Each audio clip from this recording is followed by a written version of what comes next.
Philosophy try చేసావా ఒకసారి? ఈ ఫ్లో చూడు. ఎంతైనా బరువు ఒక్కడివే నడువు, సాయం కావాలా ఆ దేవుడిని కొలువు, అది తప్ప రారెవ్వరు పైనుండే వచ్చేది, కిందంతా లాక్కుంటారు కన్నోళ్ళే నిలిచేది. బాధల్ని కష్టాల్ని నష్టాల్ని ఇష్టాల్ని వ్యసనాల్ని నీరసాల్ని ఆశల్ని మోసాల్ని అన్నిటినీ అంతటినీ ఒక్కడివే గెలువు.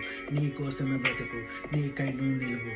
డబ్బున్నా లేకున్నా ఎదుగుంటూ ఒదుగు, ధనమే అహమును తెస్తది, మనలో విభజన తెస్తది, మనుషుల రూపము చూపి రంగుల పరదా తీస్తది. ఒదుగుంటూ ఎదుగు, ఎదిగైనా ఒదుగు, మోసం వెనకే ఉంటది, నిజము చేదిగి ఉంటది, వ్యసనం పతనము తెస్తది, కోపం నిన్ను కదిలిస్తది, గమ్యం బాధ్యతనిస్తది, మోహం నిన్ను వంచిస్తది, స్వార్థం ప్రతి చోటున్నది, సమయం నిన్ను సరిచేస్తది. అందరినీ కలువు, సాయంగా నిలువు, కానీ నీ ఓటమిని ఒక్కడివే గెలువు. ఎంతైనా బరువు ఒక్కడివే నడువు, సాయం కావాలా ఆ దేవుడిని కొలువు. Rocky Jordan.